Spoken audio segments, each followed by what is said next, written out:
Մենք մեկ քայլ առաջ, նրանք երկու քայլ հետ։ Այսպես է նկարագրում Հայաստանի փոխարտգործնախարարը Երևանի ու Բաքվի վարած քաղաքականությունը խաղաղության պայմանագիրը ամբողջությամբ համաձայնեցնելուց հետո։ Նոր գործելավոճ չէ սա։ Ադրբեջանցի պաշտոնյաները խաղաղության պայմանագիրը ստորագրելու պատրաստակամության մասին հայտարարելու փոխարեն նորից սասկացնում են ԵԱՀԿ Մինսկի խումբը լուծարելու պահանջը։ Այդ հարցին թե արտգործնախարարը, թե վարչապետը անդրադարձել են, ավելացնելու բան չունեմ։ Իհարկե մենք պատրաստ ենք քննարկելու յուրաքանչյուր առաջարկ։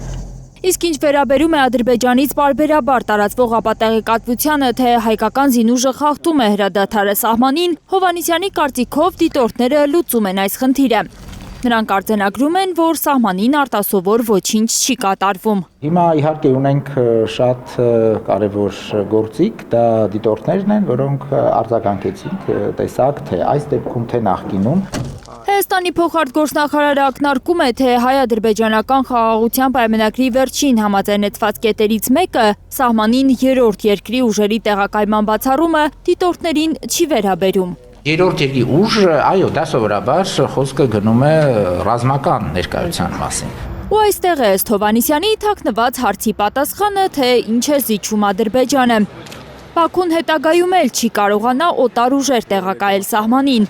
Բայց արդյոք ադրբեջանական կողմը այդ կետը համաձայնագրում ներառելով նկատի չի ունեցել, որ եվրադիտորդները պետք է դուրս գան Հայաստանից։ Այժմ ոչ մի բանի մեջ երևի ասպես լիարժեք վստահություն չեն կարող ունենալ։ Մինչ Պարույր Հովհաննիսյանը փորձում է համոզել, որ իրենց համաձայնեցրած կետը դիտորդներին կարող է չվերաբերել, լրագրողները հիշեցնում են Հայաստանի վարչապետի ու արտգործնախարարի ավելի ուղիղ հայտարարությունները, որ դիտորդների կարիքը կարող է հետագայում չլինել։ Խաղաղության հաստատման դեպքում բնական է ոչ ուժի, ոչ դիտորդական առաքելության ներկայություն կարող է կարիք չլինի։ Լիարժեք երաշխավորություն ստանալ հնարավոր չէ, խոստովանում է փոխարտգործնախարարը։ Համաձայնագիրը մի միջոց է Ադրբեջանի հնարավոր հարձակման ռիսկերը նվազեցնելու համար, ըստ Հովհաննիսյանի։ Համաձայնագրի դեպքում այդ ռիսկը նվազում է առավել,